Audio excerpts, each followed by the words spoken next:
दोस्तों, आज का सवाल है, हमारे एक मित्र ने हमें व्हाट्सएप पर लिख करके भेजा है कि सर, मैं कुछ दिनों पहले साल 2015 में अपनी नौकरी के सिलसिले में गुजरात रहा करता था और वहीं पर मैं LIC की एक पॉलिसी करवा रखी थी।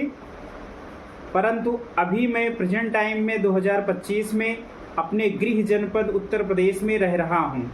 सर, मैं चाहता हूँ कि मेरी LIC पॉलिसी ट्रांसफ़र होकर हमारे गृह जनपद आ जाए। इसके लिए मैं क्या करूँ? जी हाँ मित्रों, हमारे बहुत सारे साथी अपनी रोजी रोटी के सिलसिले में, जॉब के सिलसिले में, नौकरी के सिलसिले में बाहर रहते हैं और बाहर रहते हुए वहीं पर वो निवेश के तौर पर कोई भी LIC की पॉलिसी खरीद लेते हैं। ऐसे में वो जब LIC की पॉलिसी खरीदते हैं, उस समय जहां वो रहते हैं वहीं पर LIC की किसी नज़दीकी शाखा से LIC की पॉलिसी किसी न किसी एजेंट के माध्यम से परचेज कर लेते हैं। बाद में जब वो वहां से नौकरी छोड़ते हैं या उनका वहां से तबादला हो जाता है, वो जब अपने गृह जनपद वापस आ जाते हैं, यहाँ आने के बाद उन्हें अपनी पॉलिसी को ट्रांसफ़र करवाना पड़ता है अपने नज़दीकी शाखा में। इसके लिए फिर उन्हें परेशान होना पड़ता है। वो सोचते हैं कि अब मेरी पॉलिसी कैसे ट्रांसफ़र होगी। जी हाँ दोस्तों, आप सभी का बहुत बहुत स्वागत है अपने इस चैनल जानकारी अड्डा पर। आज हम लोग इसी पर चर्चा करेंगे कि हम अपनी LIC पॉलिसी को एक शाखा से दूसरी शाखा में कैसे ट्रांसफ़र करवाएं। जी हाँ मित्रों, इसके लिए बहुत ही सिंपल और साधारण सा एक प्रोसेस होता है।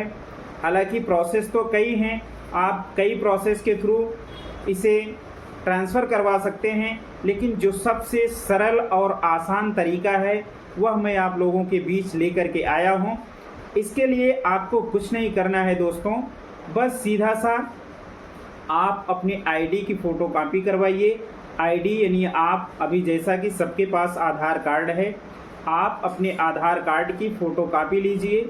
आधार कार्ड, पैन कार्ड की हालांकि कोई आवश्यकता नहीं है, लेकिन फिर भी यदि आप लगाना चाहें तो लगा सकते हैं।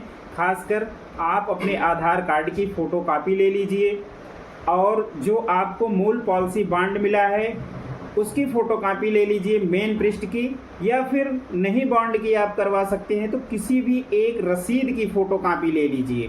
क्या करना है दोस्तों, 1 नंबर, आप अपने आधार कार्ड की फ़ोटोकॉपी ले लीजिए और किसी भी एक रसीद की फ़ोटोकॉपी ले लीजिए। ये 2 चीज़ों की फ़ोटोकॉपी ले लीजिए और एक सादा पन्ना ले लीजिए, एक सादा कागज़ लीजिए और उस पर एक एप्लीकेशन लिखिए। एप्लीकेशन में क्या लिखना है, जो मैं बोल रहा हूँ सेम हूबहू आपको वही लिख देना है। ज़्यादा कुछ करने की ज़रूरत नहीं है। बहुत आसानी से आपकी पॉलिसी एक दूसरी शाखा से आपकी नज़दीकी शाखा में ट्रांसफ़र हो जाएगी। एप्लीकेशन में क्या लिखना है, आप सादा पन्ना लीजिए। सादा पन्ना लेने के बाद उसमें सिंपल सा एप्लीकेशन लिख दीजिए। सेवा में माननीय शाखा प्रबंधक महोदय, जो आपकी ब्रांच जहां आपने बीमा करवाया है उसका पता आपकी रसीद में आप देखेंगे तो दाहिनी तरफ लिखा रहता है, वहां का पता लिख दीजिए। उसके बाद आप उसमें लिखिए विषय कि मैं अपनी पॉलिसी संख्या, जो भी आपकी पॉलिसी संख्या है उसको उसमें लिखिए। इसको अपनी नज़दीकी शाखा यहाँ पर ट्रांसफ़र करवाना चाहता हूँ, अपनी नज़दीकी शाखा का पता डाल दीजिए उसमें। उसके बाद आप उसमें लिखिए मैटर कि श्रीमान जी, मैं रोजी रोटी के सिलसिले में, नौकरी के सिलसिले में मैं उस समय वहाँ रहा करता था और वहीं पर हमने आपकी शाखा से एक पॉलिसी खरीदी थी, परंतु अभी मैं अपने गृह जनपद में रह रहा हूँ। अब मेरी पॉलिसी को हमारी नज़दीकी शाखा में ट्रांसफ़र कर दिया जाए। आप अपनी नज़दीकी शाखा का पता ले करके उसमें ज़रूर लिख दें। जहाँ आप रहते हैं वहाँ का जो नज़दीकी शाखा है वहाँ का पता आप ले लीजिए। वहाँ का पता ले करके आप उसे ज़रूर लिख दें अपने एप्लीकेशन में। अपने प्रार्थना पत्र में सारी चीज़ें लिख दीजिए। लिख करके अब आपका एप्लीकेशन तैयार हो गया। आपको अपने एप्लीकेशन में जो आपकी नज़दीकी शाखा है उसका पता ज़रूर लिखना है। उसका पता आप कहाँ से पाएंगे? उसका पता आप मोबाइल से भी निकाल सकते हैं, नेट से भी। या फिर अपनी नज़दीकी शाखा में जा कर के वहाँ से उसका पता ले सकते हैं। सबसे आसान होगा कि आप अपनी नज़दीकी शाखा का पता अपने मोबाइल से ही निकाल सकते हैं। अब नज़दीकी शाखा का पता आप उसमें लिख दीजिए कि यहाँ पर हमें ये पॉलिसी चाहिए, यहाँ पर ट्रांसफ़र कर दी जाए मेरी पॉलिसी। और एप्लीकेशन लिखने के बाद नीचे आप अपना नाम, मोबाइल नंबर और ईमेल आईडी, पॉलिसी संख्या पुनः लिख दीजिए। लिख करके प्रार्थना पत्र और आधार कार्ड और जो हमने कहा रसीद या पॉलिसी बॉन्ड की फ़ोटो कापी, तीनों प्रति एक साथ संलग्न करके आप जहाँ से पॉलिसी लिए थे, जिस शाखा से, उस शाखा के पते पर यहाँ से स्पीड पोस्ट या साधारण डाक द्वारा भेज सकते हैं। कुछ भी नहीं करना है दोस्तों आपको। आप सीधा प्रार्थना पत्र लिखिए, आधार कार्ड की फ़ोटो कापी लगाइए, रसीद या बॉन्ड की फ़ोटो कापी लगाइए। उसके बाद उसे साधारण डाक से या फिर बेहतर होगा कि आप स्पीड पोस्ट कर दीजिए। कहाँ स्पीड पोस्ट करना है?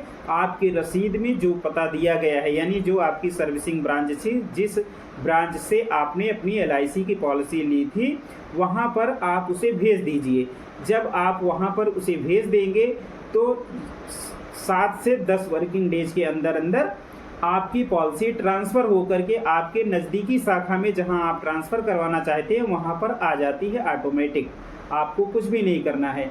घर बैठे आप प्रार्थना पत्र लिखिए, प्रार्थना पत्र लिख करके अपना साइन करिए प्रार्थना पत्र पर, अपने सारे डॉक्यूमेंट्स जो हैं उसको अटेस्ट कर, सेल्फ अटेस्ट करिए, अटेस्ट करके उसे स्पीड पोस्ट कर दीजिए अपनी शाखा के पते पर।